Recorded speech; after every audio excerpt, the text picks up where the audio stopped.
Ya, bismillahirrahmanirrahim. Assalamualaikum warahmatullahi wabarakatuh. Alhamdulillah hari ini saya kembali diamanahkan untuk memberikan materi kepada calon ya rekan sejawat ya, calon rekan sejawat sekalian, yaitu materi tentang pelayanan informasi obat atau PIO. Nah, pelayanan informasi obat atau PIO ini akan saya sajikan dalam berbagai sumber ya, diantaranya adalah dari Permenkes nomor 72 tahun 2016, kemudian petunjuk teknis kefarmasian, kemudian petunjuk teknis standar pelayanan kefarmasian di rumah sakit tahun 2019, dan kemudian pedoman pelayanan informasi obat di rumah sakit tahun 2006. Ya, adik-adik mungkin selama menjadi mahasiswa farmasi, baik itu di S1 maupun di apoteker ini, kalian sering menemukan pertanyaan-pertanyaan, baik itu dari keluarga, teman, dan lain-lain, tentang terkait obat-obatan ya. Misalnya, benar nggak sih herbal ini bisa untuk obat ini gitu. Terus bisa nggak sih obat ini dimakan bersama dengan obat ini atau dengan makanan ini. Dan banyak hal ya, atau kadang kita dapatkan berita-berita ya, hoax ataupun yang kadang masuk ya, baik itu di room chat ya, misalnya di WhatsApp, email, dan lain-lain, yang kadang info-infonya ini tidak jelas dari mana, yang kadangkala mencatut nama-nama orang-orang yang misalnya kayak dokter, profesor, dan lain-lain, yang ketika kemudian ditelusuri ternyata informasi ini tidak akurat atau tidak jelas. Nah, hal ini kadang yang menjadi kebingungan pada masyarakat kita ya, sehingga di sini akan jadi suatu pertanyaannya tentang informasi obat ini sendiri. Siapa sih ya yang mestinya masyarakat tempati ya, bertanya jika dia punya pertanyaan tentang obat-obatan ya. Kemudian misalnya untuk tenaga kesehatan, dokter atau perawat atau tenaga kesehatan lain, jika dia punya pertanyaan tentang obat-obatan, dia mestinya bertanya kepada siapa ya. Kemudian siapa yang mestinya berkompeten atau yang mampu memberikan jawaban atau menyediakan informasi terkait pertanyaan-pertanyaan yang masuk baik itu di masyarakat maupun tenaga kesehatan. Nah, dalam materi kali ini kita akan membahas sedikit ya, mungkin tidak tidak terlalu panjang, tapi kita akan membahas sedikit tentang bagaimana fungsi dari seorang apoteker sebagai sumber informasi dalam pelayanan informasi obat, baik itu kepada pasien maupun kepada tenaga kesehatan lain. Nah, dalam standar pelayanan kefarmasian di rumah sakit atau Permenkes nomor 72 tahun 2016, ya, pada Permenkes 7 tahun 2016 ini, kalian bisa melihat pada kegiatan pelayanan farmasi klinik ya, kalau tidak salah ada sekitar 11 ya, pada 11 poin di situ. Di antaranya ada pengkajian dan pelayanan resep, penulisan riwayat penggunaan obat, rekonsiliasi obat, kemudian ada pelayanan informasi obat, konseling, visite, pemantauan terapi obat, dan seterusnya ya. Nah, kegiatan pelayanan farmasi klinik ini bisa kalian lihat pada pasal 3 ayat 3 ya. Nah, di sini jelas ya, sangat jelas bahwa salah satu yang diamanahkan kepada profesi kita sebagai seorang apoteker adalah PIO atau pelayanan informasi obat. Nah, sehingga sangat jelas ya bahwasanya pertanyaan tadi kepada siapa ya, kepada siapa masyarakat bertanya, kemudian nakes kalau ingin bertanya kepada siapa tentang informasi obat, dan siapa yang berkompeten untuk memberikan atau menyediakan informasi terkait obat tersebut. Nah, tentu jawabannya adalah satu, yaitu apoteker. Nah, ini jelas ya, ada pada Permenkes nomor 72 tahun 2016. Nah, kemudian kalau kita ingin mendefinisikan, maka pelayanan informasi obat itu atau PIO di sini didefinisikan merupakan kegiatan penyediaan dan pemberian informasi. Jadi kita menyediakan dan memberi informasi, kemudian kita merekomendasikan obat, ya. Lalu ini sifatnya independen. Independen artinya kita itu tidak boleh terikat oleh siapapun dalam memberikan informasi. Tidak boleh ada kepentingan-kepentingan tertentu dalam memberikan memberikan informasi baik kepada masyarakat, kepada pasien maupun kepada tenaga kesehatan lain. Terus sifatnya akurat, ya, akurat. Kemudian tidak bias, ya, tidak bias cara ketika memberikan jawaban, tidak boleh bias, harus jelas. Kemudian terkini, ya, jadi seorang apoteker itu selalu harus mengupgrade atau mengupdate informasinya, ya, informasi dan ilmu pengetahuannya, dan bersifat komprehensif. Nah, ini dilakukan oleh apoteker kepada dokter, kepada apoteker, perawat, profesi kesehatan lainnya, serta pasien dan pihak lain di luar rumah sakit. Nah, ini adalah definisi dari PIO. Jadi, adalah merupakan kegiatan penyediaan dan pemberian informasi, rekomendasi obat yang sifatnya itu independen, akurat, tidak bias, terkini, dan komprehensif yang dilakukan oleh apoteker kepada dokter, juga kepada sesama apoteker, kepada perawat, profesi kesehatan lainnya, serta pasien ataupun pihak lain di luar rumah sakit. Seperti itu, ya. Selanjutnya adalah mengapa diperlukan PIO, terutama di rumah sakit, ya. Di sini dikatakan bahwa perkembangan obat yang semakin cepat dan bermunculannya obat-obat baru. Jadi seperti kalian tahu bahwa semakin hari research dan penelitian-penelitian, penemuan-penemuan obat baru semakin berkembang dan semakin cepat, ya. Kalau dulu mungkin hanya sekian ratus dalam setahun, nah sekarang itu sudah sampai ribuan bahkan ratusan ribu, ya, penemuan-penemuan obat baru. Nah, kemudian walaupun sebenarnya perkembangan obat yang semakin cepat ini juga disertai dengan perkembangan penyakit juga, ya, perkembangan penyakit juga yang semakin variatif, ya, seperti saat ini. Kemudian kita dipertemukan dengan pandemi, ya, pandemi COVID yang mungkin dulu tidak pernah kita ketahui ada penyakit seperti ini. Nah, hal ini menyebabkan kita dituntut untuk melakukan penemuan-penemuan terbaru dan terus mengembangkan untuk melawan atau mendapatkan pengobatan terbaru dari penyakit yang semakin berkembang juga, ya. Nah, hal inilah kemudian kenapa masyarakat dan tenaga kesehatan sangat memerlukan informasi-informasi tentang perkembangan obat terbaru, ya, saat ini. Kemudian yang kedua adalah literatur obat yang semakin banyak dan kompleks.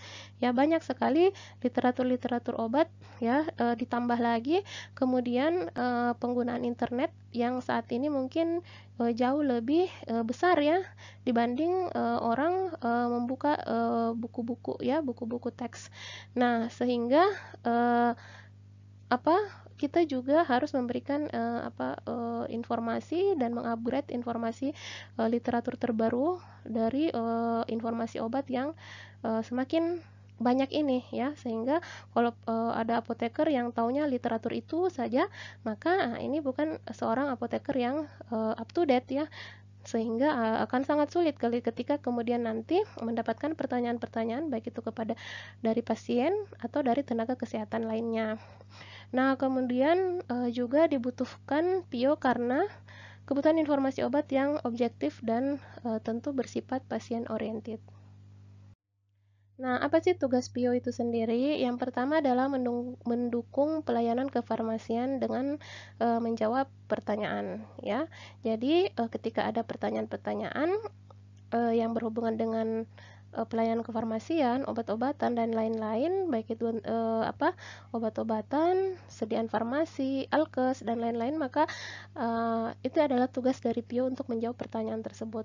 Kemudian tentunya terlibat dengan kegiatan dari Komite Farmasi dan Terapi. Dalam hal ini tentunya mengembangkan kebijakan penggunaan obat, ya, dan membuat dan merevisi formularium. Nah, ini adalah tugas dari KFT, ya. Tugas KFT itu adalah mengembangkan kebijakan penggunaan obat dan membuat serta merevisi formularium. Nah, kadang-kala KFT ini membutuhkan keterlibatan dari PIO untuk dalam hal pemilihan, ya, pengembangan pemilihan obat atau membuat atau merevisi formularium, dalam ini memilih obat-obatan yang mana yang bisa dimasukkan ke dalam formularium atau ada revisi formularium dari formularium yang sebelumnya. Nah, ini biasa dilibatkan PIO di dalam kebijakan dari kegiatan KFT tersebut, ya. Nah, kemudian memberikan informasi secara aktif melalui buletin dan website. Nah, ini jelas ya bahwasanya apoteker itu sendiri memiliki tugas di PIO memberikan informasi secara aktif melalui buletin-buletin yang biasanya disebarkan di rumah sakit ataupun di website-website. Nah, ini sebenarnya tugas PIO. Jadi kalau kalian lihat nanti ada buletin-buletin yang berhubungan dengan kefarmasian di rumah sakit, maka itu salah satu adalah pekerjaan dari PIO itu sendiri. Kemudian tentunya melakukan edukasi kepada tenaga kesehatan, mahasiswa, dan masyarakat, baik melalui pelatihan-pelatihan atau penyuluhan-penyuluhan, ya. Nah, fungsi PIO itu sendiri adalah tentunya tadi mendukung pelaksanaan formularium, kemudian mendukung pekerjaan apoteker di bangsal, ya. Jadi PIO itu selain menjawab pertanyaan pasien, dokter, perawat, dan lain juga kadang masuk pertanyaan dari sesama apoteker, ya. Jadi apoteker yang tugasnya di PIO itu selain menjawab pertanyaan dokter, kadang juga sesama apoteker suka nanya ke bagian PIO. Kemudian membantu dokter mengambil keputusan terapi. Nah, ini sering sekali terjadi ketika kemudian dokter mendapatkan pasien khusus ya tertentu yang kemudian dokter ini mengalami kebingungan misalnya dalam memutuskan terapi obat yang mana yang paling baik atau dosisnya dan lain-lain. Ini biasanya dia akan menghubungi PIO untuk bertanya ya, apa sih keputusan apa yang harus dia lakukan. Nah, PIO di sini harus memberikan jawaban dengan akurat dan secepat mungkin ya kepada dokter tersebut. Kadang kalau biasanya ya paling akurat itu paling bagus waktunya itu sekitar 10-15 menit kita sudah bisa harus memberikan jawaban kepada dokter. Nah, kemudian mengupgrade formularium tadi ya, tugas KFT itu sendiri itu adalah salah satu fungsi PIO di sini. Dia dilibatkan dalam tugas KFT dalam mengambil kebijakan, baik itu dalam memperbaiki merevisi formularium rumah sakit atau pemilihan obat di rumah sakit, karena PIO paling banyak tahu ya tentang obat-obat terbaru dan terbaik saat ini. Tapi tentunya tadi itu dia harus sifatnya independen ya. PIO ini terutama dalam memasukkan obat-obat ke dalam formularium atau memberikan masukan-masukan kepada KFT dalam memasukkan atau mengupgrade formularium ini, tidak boleh dia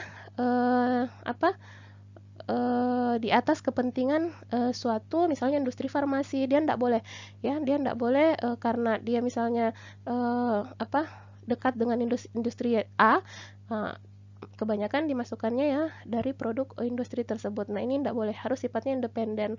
Kemudian meningkatkan profesionalitas apoteker ya. Nah, kalian sering mungkin mendengar bahwasanya di rumah sakit kadangkala ya apoteker ini gaungnya tidak terlalu kedengaran ya, kita kadang bahkan ketika bertemu dengan pasien malah dipanggilnya dokter. Masih sangat sedikit yang memahami bahwa ada loh profesi yang bernama apoteker ya di rumah sakit dan memiliki peran yang sangat penting juga dan bahkan sangat kompleks ya dalam pemberian terapi kepada pasien ya.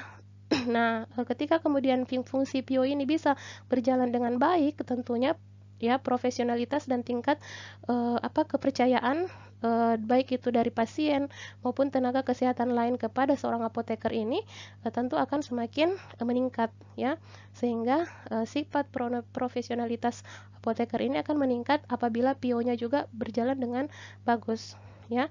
Nah, sebagai materi edukasi dan konseling bagi tenaga kesehatan dan pasien. Jadi kadangkala bagi PIO ini dia memberikan edukasi kepada tenaga kesehatan lain maupun kepada pasien ya. Dalam bentuk pelatihan, penyuluhan, seminar-seminar dan lain-lain. Seperti itu ya.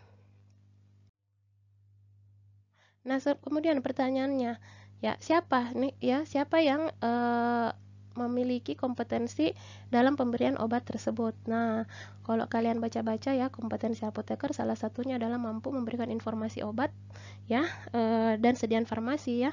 Nah, ini tentunya adalah tugas dari seorang apoteker ya, Kalian mungkin sering mendengar ya moto-moto atau yang biasa kalian dengar ya di dunia farmasi, misalnya ask your pharmacist ya, atau have a prescription questions, ask a pharmacist, dan lain-lain. Sehingga ini menyebabkan kita harus tahu bahwa kitalah tempat untuk bertanya tentang obat-obatan ya. Nah, dalam hal ini apoteker yang memiliki kompetensi memberikan informasi obat di PIO ya, dalam pelayanan informasi obat di PIO ini tentunya tidak sembarang apoteker ya. Tidak semua apoteker bisa kita letakkan di PIO, tapi dia harus memiliki karakteristik tertentu. Misal, yang pertama, dia memiliki pengetahuan dan keterampilan yang baik. Pengetahuannya itu harus dalam dan luas, ya. Keterampilan yang baik juga bagus, ya. Memiliki keterampilan yang bagus, ya. Kemudian menunjukkan kompetensi profesionalitas dalam penelusuran, penyeleksian, dan evaluasi sumber informasi. Jadi kalau kita jadi apoteker di bagian PIO, nah kita itu harus profesional dalam melakukan penelusuran literatur misalnya, kemudian harus cepat ya, gercep dalam menyeleksi dan kemudian mengevaluasi sumber informasi yang akan kita gunakan dalam menjawab pertanyaan-pertanyaan. Selanjutnya adalah mengetahui tentang fasilitas perpustakaan di dalam dan di luar rumah sakit. Ya, kemudian metodologi penggunaan data elektronik juga harus dikuasai. Ya, kalau tidak ya kita apoteker di PIO-nya bahkan tidak tahu perpustakaan di rumah sakit itu sendiri, nah ini kan jadi tanda tanya di mana dia akan mencari literatur ya tentang jawaban-jawaban dari pertanyaan yang masuk. Kemudian kalau dia tidak mampu ya menggunakan data elektronik untuk mencari informasi, nah ini akan jadi sangat susah. Kemudian memiliki latar belakang pengetahuan tentang terapi obat ya. Kebanyakan yang menjadi apoteker di PIO itu biasanya orang-orang yang memiliki kemampuan klinisnya yang bagus ya. Ya, biasanya itu adalah farmasi-farmasi yang memiliki latar klinis yang baik ya. Kemudian memiliki kemampuan berkomunikasi baik secara lisan maupun tulisan. Ini juga yang paling penting. Ya, yang paling terakhir ini adalah yang paling penting. Adalah ketika kita sudah mengetahui jawaban dari suatu pertanyaan, nah ketika akan menyampaikan baik itu kepada pasien, dokter atau tenaga kesehatan lain, kita harus mampu berkomunikasi dengan baik ya. Kita harus tahu bagaimana menggunakan bahasa yang tepat kepada dokter ya, tentunya dengan bahasa-bahasa yang lebih canggih misalnya. Tapi ketika berhadapan dengan pasien yang awam, kita harus memberikan penjelasan sederhana mungkin yang mampu dicerna oleh masyarakat ya, atau pasien itu sendiri. Jadi kemampuan berkomunikasi baik secara lisan maupun tulisan di sini harus dimiliki oleh PIO ya. Nah, di sini juga harus kalian tahu bahwasanya PIO dalam menjawab tidak mesti harus secara lisan, bisa juga menjawab dengan tulisan ya, dengan email, chat, dan lain-lain. Ini bisa semua digunakan untuk menjawab pertanyaan. Ya, selanjutnya adalah sasaran informasi obat itu sendiri. Siapa sih yang memerlukan informasi obat di pelayanan informasi obat PIO di rumah sakit? Nah, di sini ada beberapa ya, yang bukan hanya sekedar pasien saja atau keluarga pasien, tapi selain pasien, keluarga pasien atau masyarakat ya, juga ada nakes atau tenaga kesehatan, misalnya dokter gigi, apoteker, perawat, bidan, dan lain-lain, atau dokter-dokter umum, dokter spesialis ya. Pokoknya mereka kadang menjadi memerlukan informasi obat ya. Kemudian pihak lain seperti manajemen rumah sakit ya, tim atau kepanitiaan klinik, dan komite-komite yang ada di rumah sakit ya. Di sini saya pernah baca bahwasanya berdasarkan survei bahwasanya yang sering paling membutuhkan informasi obat pada bagian PIO itu adalah kebanyakan malah apoteker ya, cukup besar ya, dari farmasis itu sendiri ya, yang membutuhkan informasi tentang obat di PIO. Kemudian juga di sini ada perawat ya. Nah, biasanya sih kalau dokter paling bertanya tentang interaksi obat atau bertanya tentang obat terbaru atau penggunaan obatnya ya. Tapi kalau misalnya perawat paling sering nanyanya itu paling tentang dispensingnya ya, pencampuran obatnya dan lain-lain. Kalau pasien ya variatif ya pertanyaan-pertanyaannya. Ya, seperti itu ya. Sehingga inilah merupakan sasaran dalam pemberian informasi obat di rumah sakit. Ya, kemudian apa sih tujuan PIO itu sendiri? Nah, dalam hal ini di sini dijelaskan bahwa tujuan PIO itu sendiri adalah kita bagaimana menunjang ketersediaan dan penggunaan obat yang rasional, kemudian berorientasi kepada pasien, tenaga kesehatan, dan pihak lain. Nah, apa sih yang dimaksud dengan obat yang rasional di penjelasan saya sebelumnya pada pengkajian dan pelayanan resep? Situ saya sudah menjelaskan panjang kali lebar ya tentang kriteria obat rasional itu seperti apa. Di sini ada 7 ya, 7 apa 8 tepat ya, 7 tepat ya, yaitu tepat diagnosis, tepat indikasi penyakit, tepat pemilihan obat, tepat dosis, tepat cara pemberian, tepat interval waktu pemberian, tepat lama pemberian, plus waspada terhadap efek samping ya. Nah, ini yang menjadi parameter penggunaan obat yang rasional ya, kriteria dari penggunaan obat yang rasional. Saya ulangi, yaitu tepat diagnosis, tepat indikasi ya, indikasi penyakit, tepat pemilihan obat, tepat dosis, tepat cara pemberian, tepat interval waktu pemberian, tepat lama pemberian, dan waspada terhadap efek samping. Ya, kemudian berorientasi kepada pasien. Ya, tentunya kalau dia dikatakan berorientasi kepada pasien, maka tidak ada kepentingan lain selain kepada untuk kebaikan dari pasien itu sendiri. Ya, tidak ada kepentingan lain. Ya, kemudian berorientasi pada tenaga kesehatan dan pihak lain. Ya. Nah, kemudian yang selanjutnya adalah menyediakan informasi untuk membuat kebijakan. Kebijakan ini berhubungan dengan obat, terutama pada bagian KFT. Tadi sudah dijelaskan ya, bahwa dalam hal pemilihan obat untuk dimasukkan ke dalam formularium rumah sakit ataupun dalam merevisi formularium rumah sakit, selalu dibutuhkan keterlibatan PIO di dalamnya dalam memberikan informasi-informasi pada bagian KFT. Kemudian menyediakan dan memberikan informasi obat kepada pasien, tenaga kesehatan, dan tentunya pihak-pihak lain.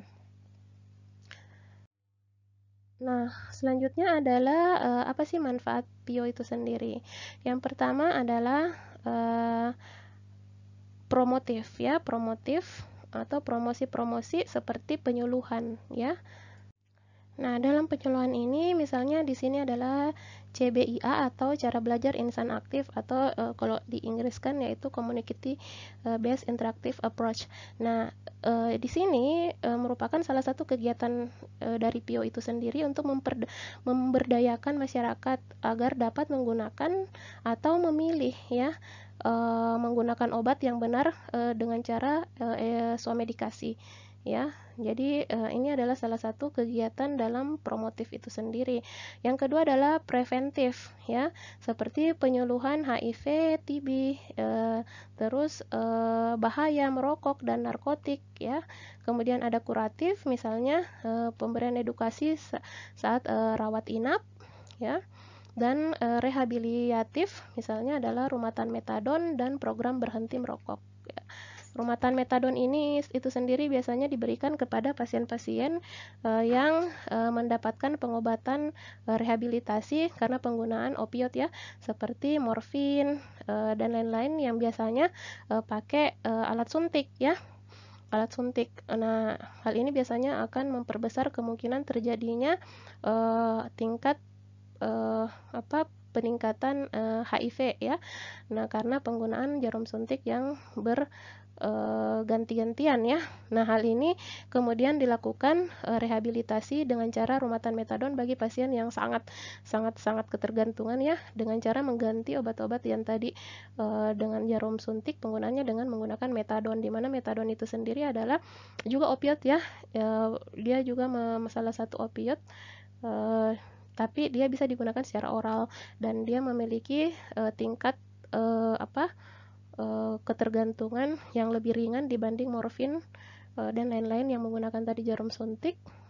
Kemudian efek fly ya, kalau istilahnya ngefly-nya itu enggak parah ya, tidak separah morfin ya, sehingga pasien bisa beraktivitas dengan sehari-hari ya seperti biasanya dengan melalui rehabilitasi rumahan metadon ini.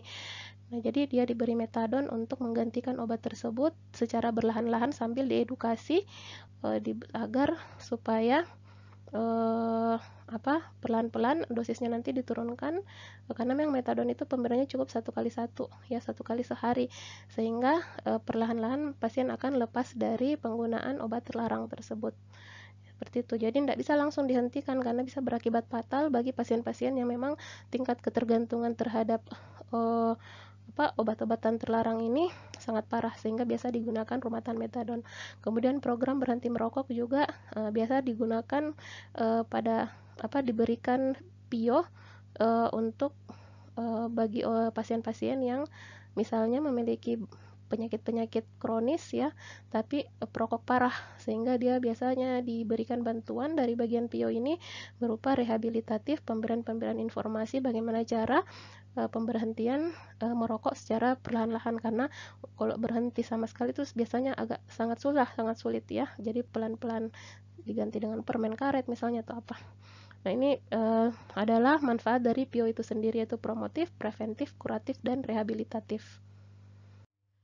Nah, kemudian apa sih pekerjaan PIO itu sendiri?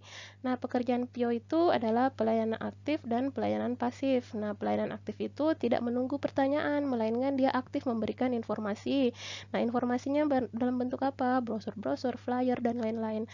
Ya, jadi tidak mesti harus ada pertanyaan yang masuk dari masyarakat atau dari tenaga kesehatan baru kemudian PIO bekerja. Tidak ya, tapi dia harus aktif dalam memberikan informasi kepada masyarakat, dalam hal ini adalah pasien maupun kepada tenaga kesehatan lain. Apabila misalnya ada obat-obat terbaru, nah kita bisa nge-share ya dalam bentuk flyer atau apalah ya kepada tenaga-tenaga kesehatan, pada dokter, perawat, dan lain-lain sebagai informasi bagi mereka agar dapat menjalankan perannya dalam pemberian pelayanan kepada masyarakat jauh lebih baik lagi. Itu adalah pekerjaan PIO. Nah, untuk pelayanan pasif itu sendiri adalah pelayanan dalam memberikan informasi obat sebagai jawaban atas pertanyaan yang diterima. Jadi ketika sambil melakukan pelayanan aktif, kita juga melakukan pelayanan pasif ya. Jadi ada juga kadang pertanyaan yang masuk dan meminta jawaban dari pertanyaan-pertanyaan yang masuk tersebut. Nah, ini kita harus aktif dalam memberikan informasi dari pertanyaan yang ada. Seperti itu ya. Jadi ada pelayanan aktif dan pelayanan pasif. Nah, ruang lingkup pelayanan PIO itu sendiri terdiri dari pelayanan, pendidikan, dan penelitian. Kalau pelayanan yaitu tadi jawab pertanyaan, menerbitkan buletin, menyiapkan materi untuk brosur, leaflet, informasi obat, dan lain-lain. Nah, untuk pendidikan itu sendiri biasanya dengan cara mengajar dan membimbing mahasiswa, misalnya anak PKPA atau mahasiswa-mahasiswa yang lanjut studi farmasi klinik dan lain-lain ya. Itu ya. Kemudian membuat atau menyampaikan makalah seminar atau simposium ya. Kadang kita yang membuat seminar atau makalahnya yang kita share ya. Kemudian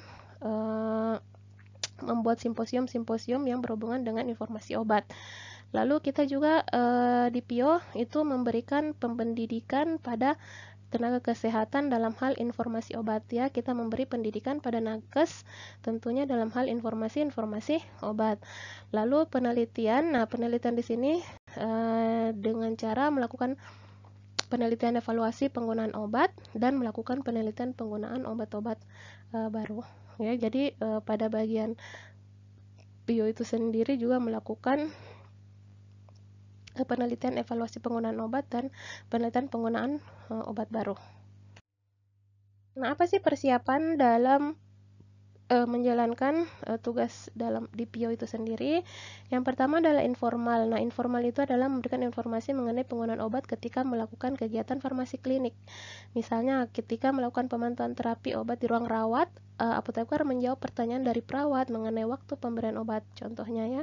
Kemudian kalau yang formal apa? Nah, yang formal ini contohnya adalah pengorganisasian dan ruangan, kemudian peralatan, kemudian sumber atau pustaka, ya itu yang kita butuhkan. Jadi kalau informal ya jawab-jawab pertanyaan ya ketika visite bersama dokter atau yang lain, kita menjawab pertanyaan dokter maupun tenaga kesehatan. Nah, tapi kalau formal yang perlu dipersiapkan adalah tentunya kita butuh ruang khusus PIO ya, ruang khusus PIO, kemudian ada struktur organisasinya ya, kemudian ada peralatannya. Peralatannya tentunya adalah meja, kursi, dan lain-lain, alat-alat tulis ya yang menunjang pekerjaan kita. Kemudian sumber atau pustaka, tentunya ini yang paling penting dalam penelusuran literatur ya, pencarian jawaban dari pertanyaan-pertanyaan yang masuk, atau dalam pembuatan flyer dan lain-lain. Ini butuh sumber atau pustaka. Nah, adapun cara mengajukan pertanyaan, biasanya yang masuk ke PIO ini bervariasi ya. Ada yang secara lisan, jadi pasien biasanya pasien itu datang langsung ke bagian ruangan PIO, kemudian bertanya ya, atau bisa juga ketika itu tadi, misalnya kita visite ke ruangan-ruangan inap, rawat inap, atau ke rawat jalan, atau ke ya bagian lain lah. Kemudian ada pertanyaan datang dari dokter maupun perawat misalnya, atau apoteker setempat yang berhubungan dengan informasi obat yang ditanyakan langsung secara lisan kepada PIO. Nah, kemudian bisa juga melalui telepon. Nah, telepon tentunya berarti dalam hal ini ruangan PIO ya, ruangan bagian PIO ini harus dilengkapi dengan sarana telepon, karena sering sekali pertanyaan terutama yang dari nakes itu sendiri masuk melalui telepon. Nah, kemudian SMS atau WA, ini juga kadang menjadi sumber atau sarana dalam mengajukan pertanyaan, bisa email juga atau dalam bentuk tertulis lainnya ya. Nah, pendekatan sistematis dalam menjawab permintaan informasi obat ini biasanya kita kenal ada 7 step. Yang pertama adalah dapatkan data penanya dulu, kemudian dapatkan informasi latar belakangnya, tentukan dan golongkan pertanyaan sebenarnya, tentukan strategi dan lakukan pencarian, lakukan evaluasi, analisis, dan sintesa, formulasi dan berikan jawaban, kemudian tindak lanjut dan dokumentasi. Nah, yang pertama di sini adalah dapatkan data penanya. Nah, apa sih yang penting kita perhatikan dalam mendapatkan data penanya di sini? Tentunya adalah kita harus mencari tahu informasi tentang siapa sih yang sedang bertanya ini. Tentunya akan sangat berbeda bagaimana caranya kita melayani profesi seperti dokter atau apoteker atau perawat atau tenaga kesehatan yang lain dengan dalam menjawab pertanyaan-pertanyaan dari masyarakat umum atau pasien ya dalam hal ini. Nah, tentunya kalau profesi misalnya dokter, nah maka kita biasanya menggunakan tingkat kalimat yang tentunya jauh lebih canggih ya. Nah, sementara yang tadi saya sudah jelaskan, kalau untuk masyarakat umum sebaiknya kita menggunakan kalimat-kalimat yang mudah dipahami oleh masyarakat atau pasien. Nah, kemudian selanjutnya adalah tentukan metode penyampaian jawaban ya. Kita harus menentukan metode penyampaian jawaban, mau dijawabnya dengan cara apa gitu. Apakah dia mau membutuhkan email dalam bentuk tertulis atau dijawab secara lisan secara langsung ya. Nah, kemudian kapan informasi ini diperlukan ya, dalam data penanya ini juga perlu diketahui kapan sih informasi ini diperlukan. Misalnya kalau dokter pasiennya sudah ada di depannya dan dia membutuhkan jawaban segera, misalnya berapa laju impuls yang dibutuhkan untuk mendapatkan konsentrasi obat segini misalnya. Nah, ini tentunya tidak boleh terlalu lama ya. Dalam 10 sampai 15 menit kita harus bisa memberikan jawaban kepada dokter tersebut. Ya, kemudian ingat untuk informasi dari penanyanya seperti alamat atau nomor telepon atau fax dan sebagainya. Nah, ini supaya kita tidak, misalnya ketika ingin menjawab kita tidak lupa tadi ini mau jawabnya lewat mana. Jadi jangan lupa untuk meminta alamat, nomor telepon atau faxnya. Dan dapatkan pertanyaan awal. Nah, dapatkan pertanyaan awal contohnya pertanyaan mengenai cara kerja obatnya, mekanisme kerja obatnya. Ini kita harus tahu apa sih yang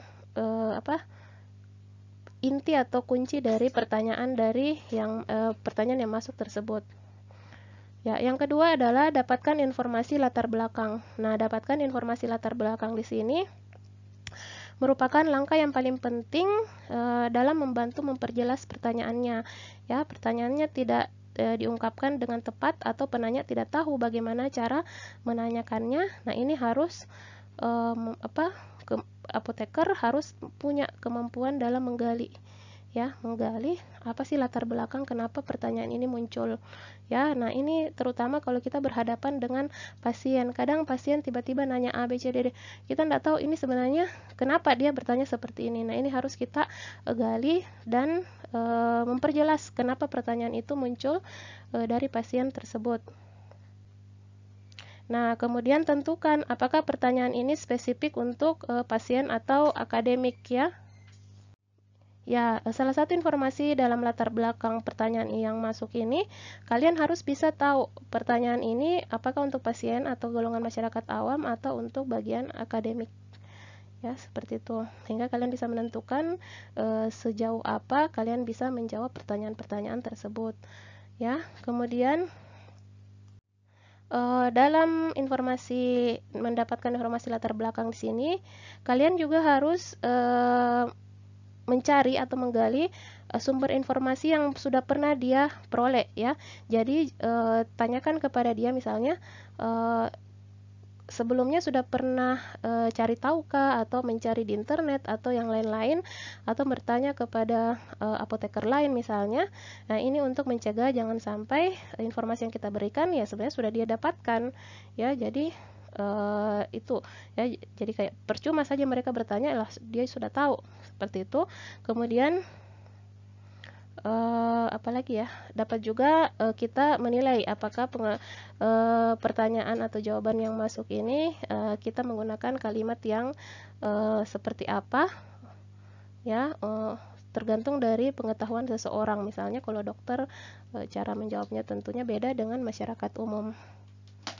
Ya, jadi intinya kita ya sebagai apoteker yang ditanya di bagian PO ini harus pandai memilah dan memilih penanya ini pengennya informasi seperti apa sih, seperti itu. Ya, jangan sampai kita nyerocos panjang kiri kanan padahal bukan itu yang dia tanyakan sebenarnya. Jadi digali dulu informasi latar belakang dari penanya itu sendiri.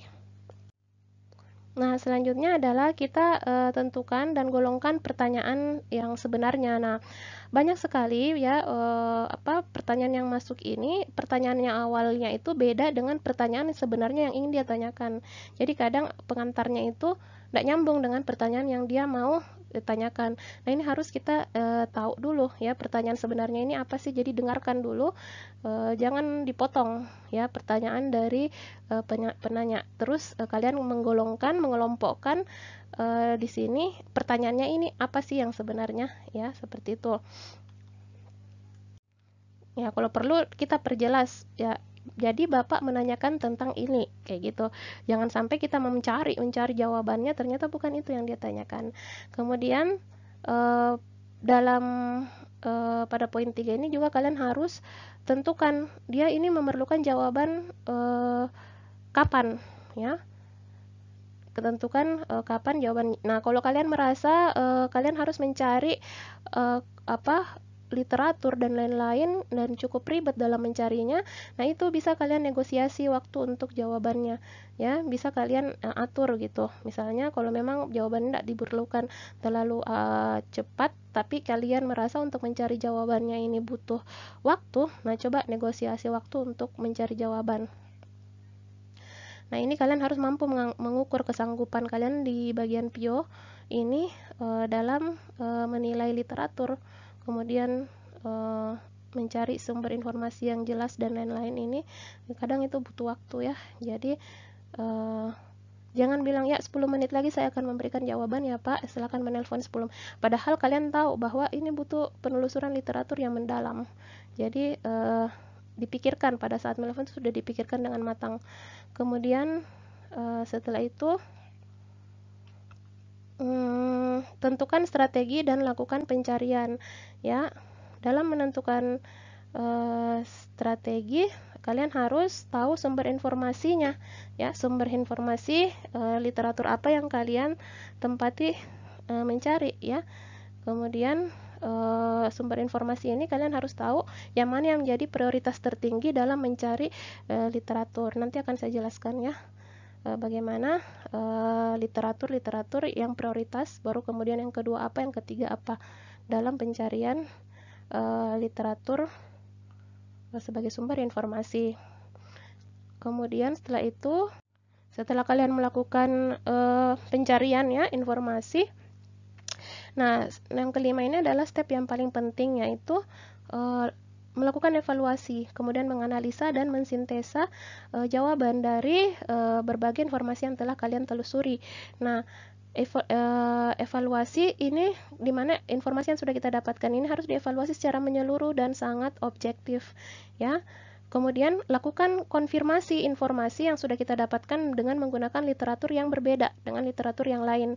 Jadi jangan cuma dari satu jawaban kemudian langsung itu saja. Ya coba dikonfirmasi dengan literatur yang lain. Kalau jawabannya sama maka ini bisa validitasnya tentu lebih tinggi. Kemudian sangat penting dalam mencari yang komprehensif untuk meyakinkan rekomendasi berdasarkan bukti terbaru yang tersedia ya. Jadi kalau bisa cari yang terbaru, bukti-bukti terbaru melalui penelitian-penelitian terbaru ya. Tentunya ini akan jauh lebih, tingkat kepercayaan jawaban kita ini jauh lebih tinggi ya. Kemudian misal nih ya, literatur tidak memberikan jawaban langsung. Nah, kalian bisa menggunakan professional judgment ya setelah informasi dianalisa secara kritis. Nah, yang keenam, formulasi dan berikan jawaban. Nah, ada beberapa step yang harus dilakukan dengan sempurna, objektif, dengan urutan yang logis. Misalnya, database pasien, informasi tentang penyakit pasien, informasi tentang obatnya, informasi khusus. Nah, ini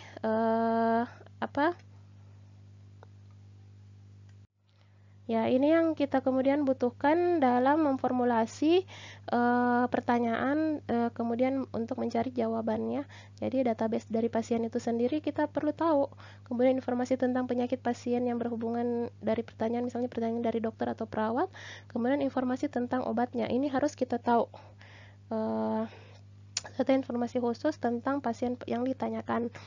Ya, misalnya ini ada pertanyaan dari dokter misalnya tentang pasien A. Ya, ini harus kita punya database-nya, informasi tentang penyakit pasien dan obat-obat yang digunakan saat ini. Nah, kemudian setelah itu barulah kemudian kita menjawab. Nah, menjawabnya ini ada beberapa hal yang harus kita cantumkan dalam menjawab pertanyaan. Misalnya adalah pertanyaan dan informasi latar belakang ya. Jadi kita ulang menuliskan kembali pertanyaan dan informasi latar belakang dari pertanyaan yang telah masuk.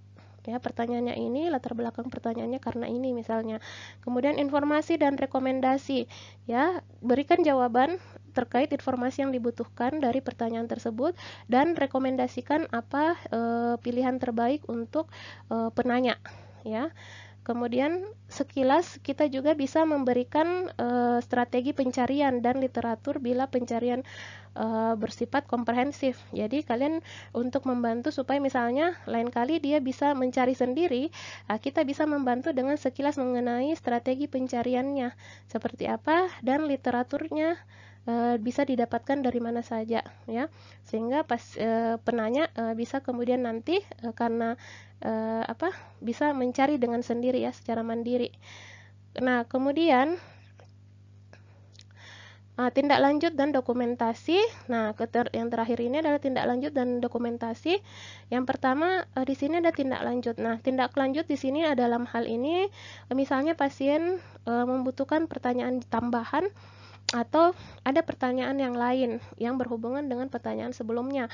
Nah, ini bisa melalui telepon atau lewat media tertulis, misalnya email, fax, atau chat ya, chat seperti SMS atau WhatsApp atau Telegram ya. Nah, ini bisa digunakan. Dalam hal ini, ketika kita mendapatkan tindak lanjut seperti ini, kita juga bisa mendapatkan feedback dari pertanyaan dan jawaban yang telah kita berikan. Kita jadi tahu, oh ini memuaskan atau tidak, sesuai tidak dengan apa yang diinginkan. Yang terakhir adalah dokumentasi. Nah, ini paling penting, sangat penting untuk mendokumentasikan semua pertanyaan dan jawaban serta cara penelusuran literatur yang kita berikan dalam mencari jawaban tersebut. Nah, kenapa? Karena ini akan membantu apoteker ya, atau dalam hal ini bagian PO itu sendiri, apabila masuk pertanyaan yang sama, kita tinggal membuka saja bahwa pertanyaan ini sudah pernah masuk dan kita tinggal melihat jawabannya, kita tidak perlu mengulang lagi.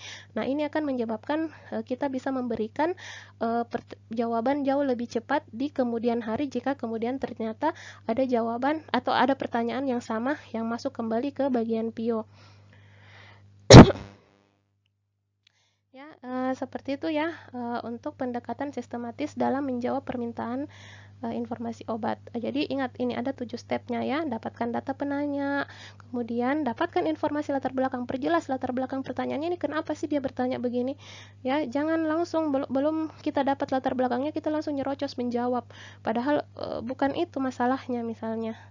Kemudian tentukan dan golongkan pertanyaan sebenarnya itu apa. Jangan sampai pertanyaan awal ini tidak sama dengan apa yang sebenarnya dia ingin tanyakan. Kemudian tentukan strategi dan lakukan pencariannya menggunakan pencarian literatur yang valid tentunya.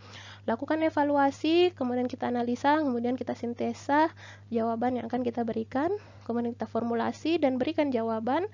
Nah, tentunya saat memberikan jawaban kita menggunakan komunikasi yang baik dan tepat. Kemudian tindak lanjut dan dokumentasi yang paling penting juga. Nah, sumber informasi dari PO itu sendiri ada primer, sekunder, dan tersier. Nah, di sini bisa kalian lihat bahwasanya untuk sumber informasi primer ya, di sini yang pertama adalah kebanyakannya itu yang up to date ya. Yang up to date selalu ada penelitian terbaru. Kemudian bentuknya itu berupa teori-teori atau penemuan-penemuan baru. Jadi dia itu berupa artikel-artikel penelitian ya, memperkuat teori yang sudah ada. Kemudian dapat ditemukan informasi mengenai obat-obat yang sudah diteliti.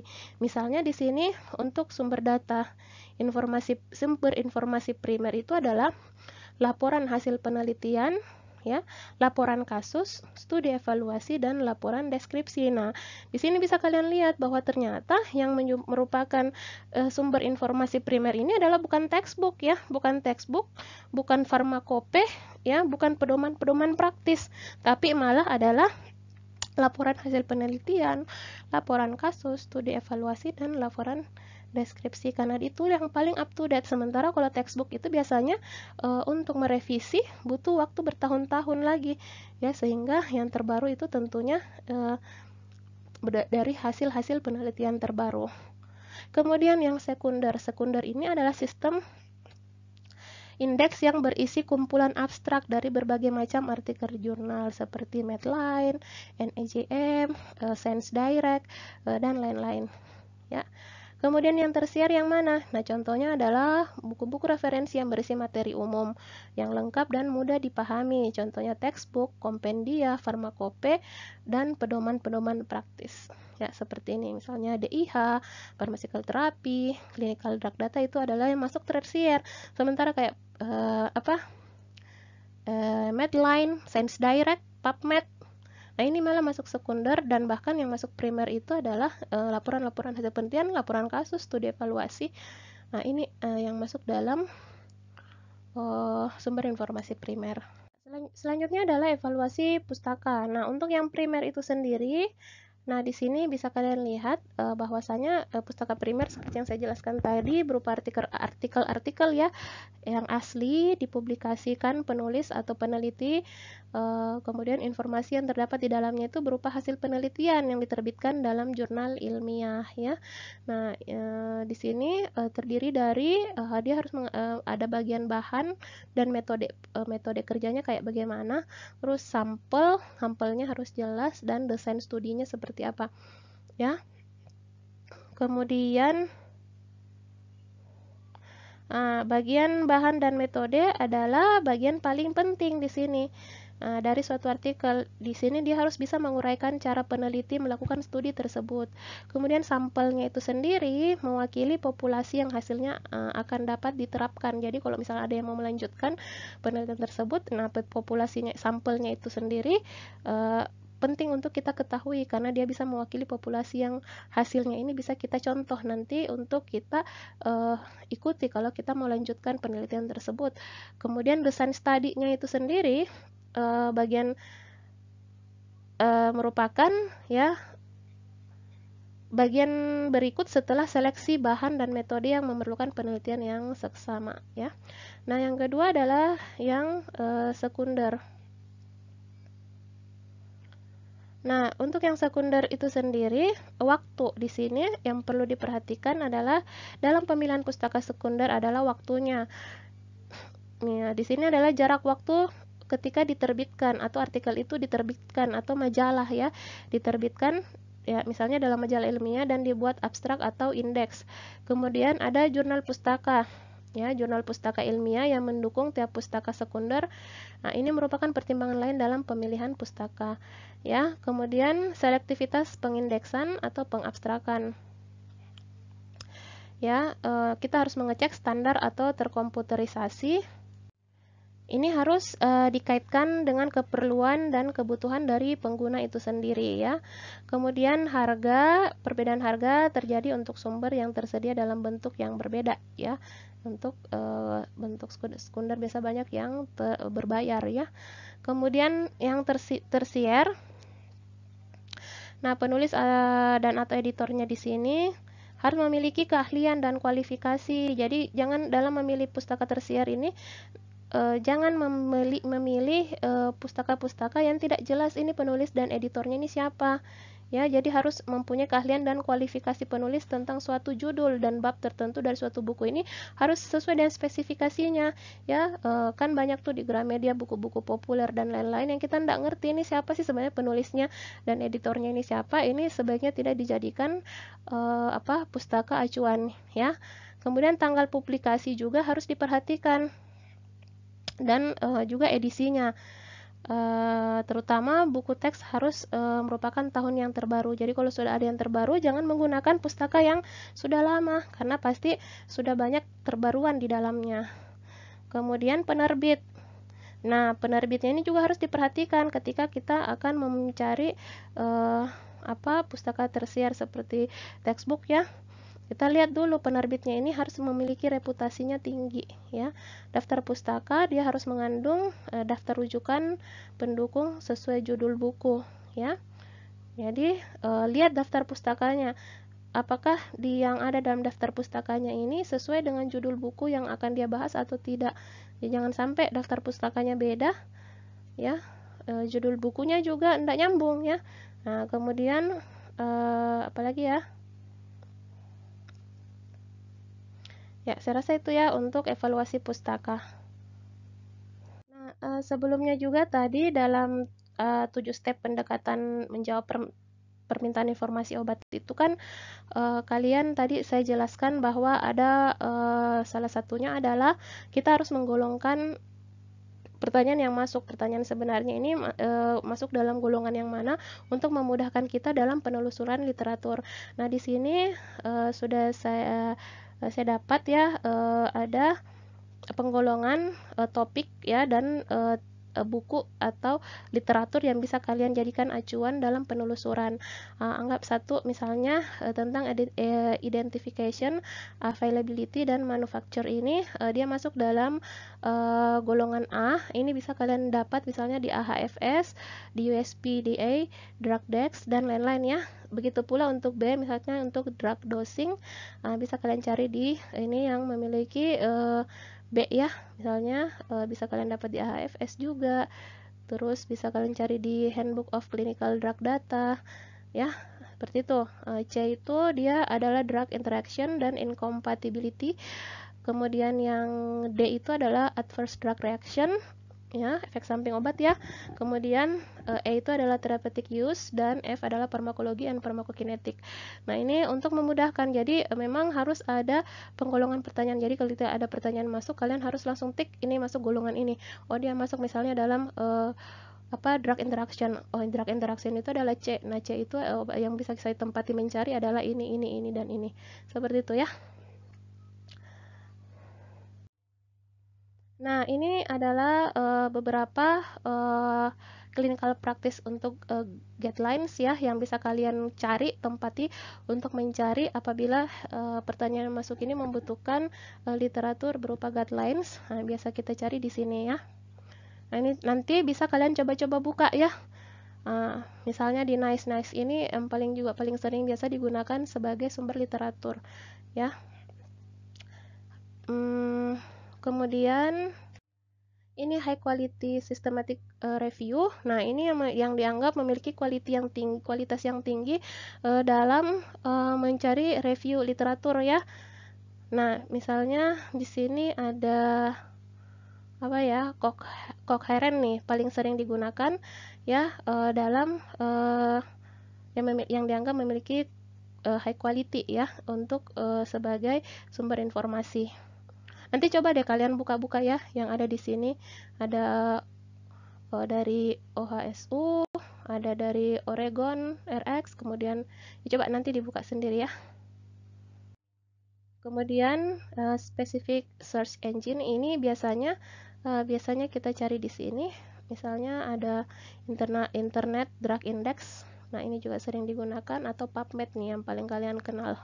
Kayaknya adalah PubMed untuk mencari artikel-artikel.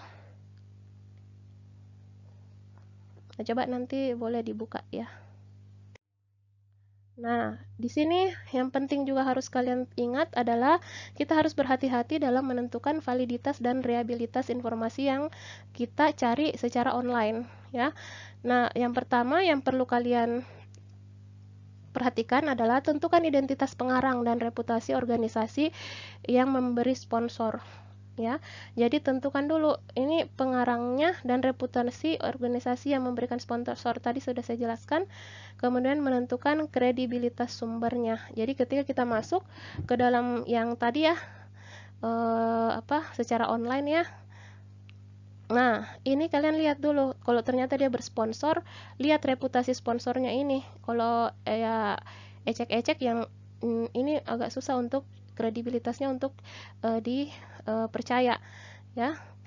Tapi kalau sponsornya ini adalah sponsor yang sudah tingkatnya mendunia misalnya, nah ini bisa kita mungkin kredibilitasnya bisa lebih tinggi untuk kita percaya. Ya, kemudian kapan website terakhir diupdate? Ya, jangan sampai kita buka websitenya itu ya sudah tidak pernah diupdate dari tahun-tahun sebelumnya. Nah, ini berarti tidak up to date ya informasi yang ada di dalamnya. Kemudian apakah referensi dicantumkan? Lihat pustakanya, referensi yang dicantumkan di setiap informasi yang kita cari harus ada. Kemudian apabila kita dapatkan sponsor di dalam website itu tersebut, nah lihat informasi itu berkaitan dengan produk sponsor atau tidak. Kalau berkaitan, nah ini harus hati-hati jangan sampai ada kepentingan dari sponsor ini dalam memberikan informasi. Kemudian view website dengan 3 kata terakhir. Perhatikan 3 kata terakhir dalam websitenya, web addressnya maksudnya. Ya, misalnya edu, gov, org, ini biasanya yang dianggap kredibilitasnya tinggi ya, karena dia dikeluarkan oleh institusi pendidikan atau agensi pemerintahan di Amerika atau organisasi swasta. Sementara untuk yang sifatnya bentuk web addressnya itu .com. Nah, ini biasanya sedikit diragukan ya, karena tidak jelas ya, karena kemungkinan informasi yang ada di dalamnya itu adalah informasi yang bias. Nah, kemudian kita coba rekap ya dari tadi step-step yang saya jelaskan tentang pelaksanaan kegiatan di PIO itu sendiri. Yang 7 ini bisa kita susun seperti ini ya. Yang pertama adalah apoteker menerima pertanyaan lewat telepon atau pesan tertulis, baik itu chat, email atau fax ya, atau bisa juga tatap muka ya, kadang tatap muka seperti yang saya jelaskan di awal. Kemudian kita mengidentifikasi penanya ya, namanya, statusnya sebagai apa, apakah pasien, dokter, perawat, apoteker, asisten apoteker, atau keluarga pasien ya, atau masyarakat umum lah. Kemudian asal unit kerja penanya, kalau dia adalah nakes, asalnya dari mana. Ini membantu kita menggolong-golongkan nanti pertanyaan yang tadi ya. Kemudian kita identifikasi pertanyaan, apakah akan diterima atau dirujuk ke unit kerja terkait. Tidak semua pertanyaan yang masuk ke PIO ini kita harus jawab. Ada kalanya pertanyaan ini tidak bisa kita jawab dan harus dirujuk ke unit yang terkait, misalnya ke UGD atau ke bagian operasi ya. Seperti itu ya. Jadi identifikasi apakah kita perlu menjawabnya atau harus dirujuk. Setelah itu tanyakan secara rinci data atau informasi terkait pertanyaan. Menanyakan tujuan permintaan informasi, ini yang tadi yang saya sebut, latar belakang dari pertanyaan itu harus digali ya. Kemudian kita tetapkan apa sih kepentingan atau urgensi dari pertanyaan dan melakukan penelusuran secara sistematis, mulai dari sumber informasi tersier, sekunder, dan primer jika diperlukan ya. Setelah itu melakukan penilaian critical appraisal ya, terhadap jawaban yang ditemukan dari minimal 3 literatur. Jadi kita melakukan penilaian ya terhadap yang ditemukan minimal 3 literatur. Yang tadi saya bilang, kalau dapat jawaban dari 1 literatur, jangan langsung disimpulkan itu jawabannya, tapi harus di cross check kembali melalui literatur yang berbeda. Dan di sini dikatakan minimal 3 ya. Kemudian memformulasikan jawaban dan menyampaikan jawaban kepada penanya ya, secara verbal atau tertulis. Ya, formulasi dulu jawabannya dengan baik, susun dengan baik, jangan langsung dijawab ini tidak jelas, nanti pasien juga atau penanya tidak paham apa jawaban kita kalau tidak memformulasi terlebih dahulu jawabannya. Lalu lakukan follow up dengan menanyakan ketepatan jawaban. Follow upnya dalam artian kita tanya, sudah puaskah dengan jawabannya, itu sesuaikah dengan apa yang dia butuhkan. Ini untuk jadi feedback bagi kita ya, apakah pertanyaan tingkat keberhasilan kita dalam melayani informasi obat di PIO ini berhasil atau tidak. Mendokumentasikan kegiatan yang dilaksanakan dan mencatat waktu yang diperlukan untuk menyiapkan jawaban ya. Jadi harus dicatat semua, didokumentasikan pertanyaannya, jawabannya, penelusuran literaturnya, dan waktu yang diperlukan untuk menjawabnya. Kemudian selanjutnya adalah dokumentasi. Setelah terjadi interaksi antara penanya dan pemberi jawaban, maka kegiatan tersebut harus didokumentasikan. Pendokumentasian sangat penting karena dapat membantu menelusuri kembali data informasi ya, yang tadi sudah saya jelaskan ya. Dokumentasi yang dilakukan itu meliputi, nah ini ada 15 poin. Pertama, nomor dokumennya ya, nama penanyanya siapa, ini harus didokumentasikan ketika kita selesai melakukan tadi pemberian informasi. Profesinya apa, telepon, alamat, tanggal dan jam pertanyaan diterima, metode bertanyanya, penyampaian jawaban segera, kurang dari 24 jam atau lebih dari 24 jam. Tanggal dan jam jawaban diberikan, metode menjawab, latar belakang pertanyaan, kategori pertanyaan, jawaban yang diberikan, referensi, paraf, dan nama dokter yang menjawab pertanyaan. Selanjutnya, dilakukan evaluasi. Nah, evaluasi setiap akhir bulan dengan merekapitulasi. Jadi kita merekapitulasi jumlah pertanyaan yang masuk di PIO, kemudian penanya, jenis pertanyaan, ruangan, dan tujuan ini direkap semuanya. Setelah itu dievaluasi, ini digunakan untuk menilai dan mengukur keberhasilan pelayanan informasi obat itu sendiri dengan cara membandingkan tingkat keberhasilan sebelum dan sesudah dilaksanakan pelayanan informasi obat. Nah, yang selanjutnya adalah mengukur tingkat keberhasilan kegiatan PIO yang dilakukan. Harus ada indikator. Nah, kita harus tahu dalam mengevaluasi ini, kita harus tahu bagaimana tingkat keberhasilan kegiatan kita di PIO. Nah, indikatornya apa saja? Yang pertama, meningkatnya jumlah pertanyaan yang diajukan. Jadi, misalnya bulan ini, apakah lebih banyak pertanyaan dari bulan sebelumnya? Jika iya, berarti terjadi peningkatan keberhasilan. Kalau tidak, berarti menurun ya. Menurunnya jumlah pertanyaan tidak dapat dijawab. Nah, ini juga salah satu tingkat keberhasilan. Kalau karena memang tidak semua pertanyaan kadang bisa kita jawab, ini jika bulan sebelumnya misalnya ada 4 atau 5 pertanyaan tidak bisa dijawab, bulan ini adalah 1, maka berarti ini salah satu indikator keberhasilan. Kemudian meningkatnya kualitas kinerja pelayanan, meningkatnya jumlah produk yang dihasilkan, misalnya leaflet, buletin, ceramah, ini kan kegiatan dari PIO itu sendiri.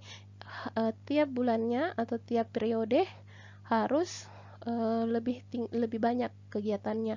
Kemudian meningkatnya pertanyaan berdasarkan jenis pertanyaan dan tingkat kesulitannya, menurunnya keluhan atas pelayanan. Nah, ini adalah indikator-indikator yang digunakan dalam menilai tingkat keberhasilan kegiatan PIO. Nah, adapun PIO pada pasien dan keluarga pasien yang kadang ya kita sering kenal dengan konseling atau KIE, atau biasa kita sebut dengan komunikasi, informasi, dan edukasi. Nah, tentunya kalian harus tahu bahwa ada beberapa perbedaan ya antara PIO dan konseling ya. Tapi kadangkala PIO pada pasien ini kita kategorikan sebagai konseling atau KIE ya. Nah,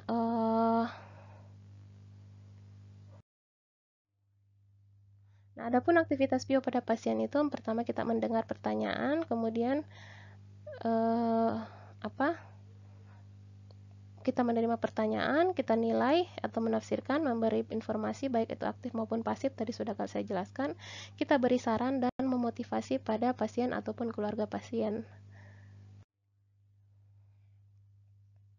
Nah, memberikan informasi di sini secara aktif artinya adalah pelayanan informasi kepada pasien atau keluarga pasien di rumah sakit.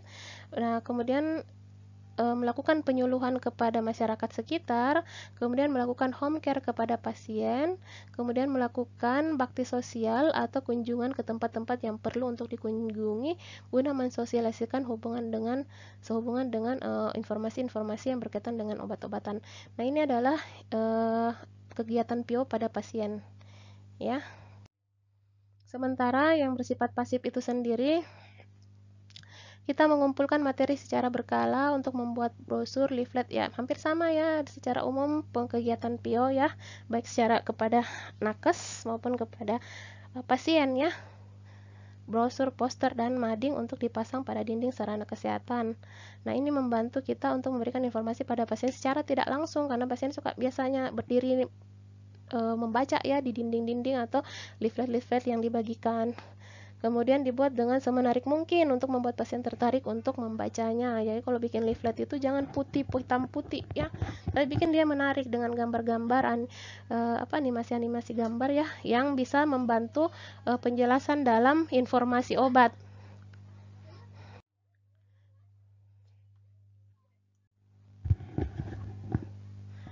Nah, bagaimana sih prosedur pemberian informasi kepada pasien? Ya, yang pertama adalah tentunya kita butuh persiapan, yaitu penampilan petugas pemberi informasi ini harus rapi ya, berpakaian seragam apoteker tentunya. Nah, kadang ya walaupun kita menulis di situ jelas-jelas apoteker, kita tetap dipanggil dokter ya. Ya, tidak apa-apa lah. Nah, sambil berlahan-lahan kita berikan informasi dan perkenalkan diri sebagai apoteker. Kemudian periksa kelengkapan atribut kita ya. Jas apoteker, terus ada papan nama, segala macam ya. Terus kita juga mempersiapkan alat-alat seperti alat tulis, materi edukasi, formulir penilaian kebutuhan informasi. Nah, dalam pelaksanaannya, pertama adalah ucapkan salam. Misalnya selamat pagi, selamat sore, selamat malam ya Bapak Ibu. Kemudian kedua, perkenalkan diri dan jelaskan tugas dan peran Anda. Misalnya saya apoteker Astriana ya. Jadi perjelas kita profesinya adalah apoteker. Nah, misalnya saya akan memberikan informasi kepada Bapak Ibu mengenai bla bla bla bla kayak gitu. Kemudian pastikan identitas pasien ya. Minta pasien atau keluarga pasien itu menyebutkan namanya ya. Ya, kemudian lakukan penilaian pasien meliputi bahasa yang digunakan. Perhatikan jangan sampai ya pasien yang akan kita beri informasi atau yang bertanya ini tidak terlalu fasih dalam berbahasa Indonesia. Nah, ini kadang kita butuh orang untuk membantu menerjemahkan, kadang seperti itu. Kemudian, apakah dia memiliki kemampuan baca? Jangan sampai orang yang tidak bisa membaca atau pandangannya buram segala macam, kita berikan leaflet atau brosur-brosur yang akhirnya nanti dibuang saja ya. Kemudian emosionalnya seperti apa? Jangan lagi orang lagi koro-koroan kita dekati untuk kita berikan informasi ya. Kemudian hambatan fisik dan kognitif, kesiapan menerima informasi itu harus dinilai dulu, baru kemudian kita melanjutkan pemberian informasinya.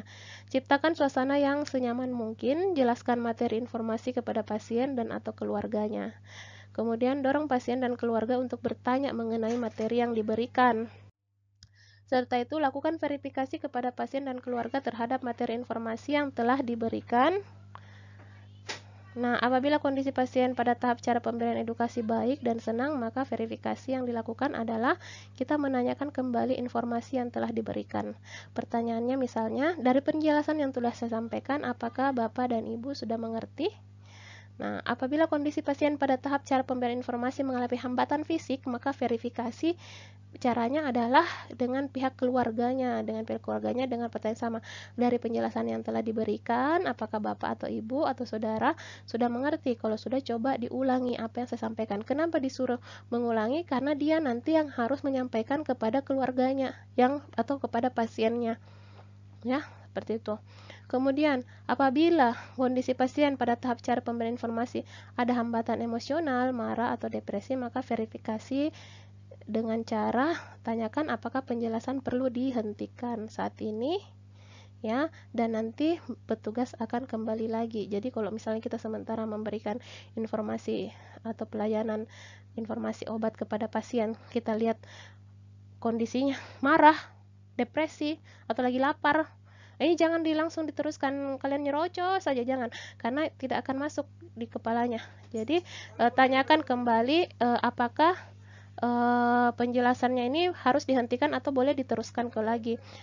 Nah, misalnya harus dihentikan sekarang, maka petugas akan kembali lagi. Jadi bertanya seperti ini, Bapak, Ibu, Saudara, apakah penjelasan saat ini perlu dihentikan dan nanti saya akan datang lagi bila Bapak atau Ibu Saudara sudah siap untuk melanjutkan penjelasan ini? Ya, seperti itu. Jadi gunakan bahasa yang sebaik mungkin. Setelah itu berikan formulir pemberian informasi untuk ditandatangani oleh pasien dan keluarga dan petugas pemberi edukasi. Kemudian lampirkan di status pasien. Berikan nomor telepon yang bisa dihubungi jika sewaktu-waktu diperlukan atau bisa datang langsung ke kantor. Kemudian tawarkan bantuan kembali. Apakah masih ada yang dapat saya bantu? Ya, kalau misalnya pertanyaan yang dia butuhkan sudah selesai dijawab, tanyakan kembali masih ada yang dibutuhkan atau masih ada yang bisa saya bantu, lalu ucapkan terima kasih dan lekas sembuh. Nah, ini adalah salah satu contoh ya prosedur pemberian informasi kepada pasien ya. Nah, penting yang harus kalian ketahui bahwa pemberian informasi dilakukan pada semua pasien sesuai dengan kebutuhan pasien ya. Jadi jangan disamaratakan, bilang semuanya harus lengkap. Lihat saja kebutuhannya. Pasien A misalnya harus jelas sekali, pasien B mungkin tidak terlalu, ya lihat saja sesuai kebutuhannya. Kemudian ini adalah contoh lembar pelayanan informasi obat ya yang bisa kita gunakan di rumah sakit. Nah, misalnya ada nomornya, tanggal, waktu, identitas penanya. Nah, ini yang biasa kita isi ketika kita telah memberikan atau sedang melakukan pemberian informasi kepada pasien, keluarga pasien, atau tenaga kesehatan. Kemudian ini adalah salah satu kegiatan PIO berupa leaflet ya. Bisa kalian lihat di sini misalnya oleh instalasi farmasi RSUD Dr. Darsono Pacitan. Dia menjelaskan tentang dagu sibu ya. Di sini banyak ya digunakan, dapatkan obat dengan benar, gunakan obat dengan benar, simpan obat dengan benar, buang obat dengan benar ya. Kita bisa dagu sibu. Nah, ini kita buat dalam bentuk leaflet dan dibagikan kepada pasien. Nah, ini contohnya ya, leaflet-leaflet yang biasanya dibagikan dan disiapkan di bagian PIO. Nah, ini contoh ya, kegiatan PIO menjawab pertanyaan ya. Misalnya nih pertanyaannya adalah metformin segera setelah makan, aturan ya. Pertanyaannya adalah aturan pemakaian dari setiap obat yang didapat. Ibu ini bagaimana? Ya. Jadi jenis pertanyaan itu adalah cara pemakaian. Nah, jawabannya adalah metformin segera setelah makan digunakan seumur hidup. Amlodipin digunakan juga seumur hidup. Referensi. Ya, jadi seperti kita tulis ya di ada dokumentasinya. Terus ditulis referensinya dapatnya dari mana. Kemudian penyampaian jawabannya berapa lama, kurang atau lebih dari 24 jam. Terus nama apoteker yang menjawab harus diisi, tanggalnya dan waktunya, metode jawabannya lisan atau tertulis atau telepon. Kemudian ini terakhir adalah kesimpulan dari materi kita hari ini. Yang pertama, informasi obat diperlukan agar obat dapat digunakan oleh pasien secara tepat ya, menghasilkan outcome terapi yang diharapkan dan mencegah kejadian atau efek yang tidak diinginkan. Nah, kemudian apoteker merupakan salah satu profesional kesehatan yang bertanggung jawab dan kompeten dalam memberikan informasi obat. Yang ketiga, penyedia informasi obat harus dapat melakukan pencarian, evaluasi, analisis, dan penyampaian informasi secara tepat. Yang keempat adalah pemberian informasi bisa bersifat aktif, ya, berupa inisiatif dari pemberian informasi ataupun bersifat pasif untuk mendapatkan pertanyaan dan menjawab. Nah, yang terakhir yang paling penting, pada dasarnya kita sebagai apoteker ini tidak harus mengetahui semua hal tentang obat, tapi kita itu harus tahu di mana mencari informasi obat yang valid dan dapat menyampaikannya dengan cara yang tepat. Ya, saya rasa untuk materi PIO di rumah sakit seperti itu ya. Silahkan mengupgrade ilmu kalian, tetap belajar, membaca lebih banyak buku, dan penelitian-penelitian terbaru, ikuti seminar dan simposium untuk mengupgrade ilmu-ilmu kalian agar nanti kelak kita menjadi apoteker yang memiliki kredibilitas yang cukup dihargai di masyarakat maupun tenaga kesehatan lainnya. Saya akhiri, Assalamualaikum warahmatullahi wabarakatuh.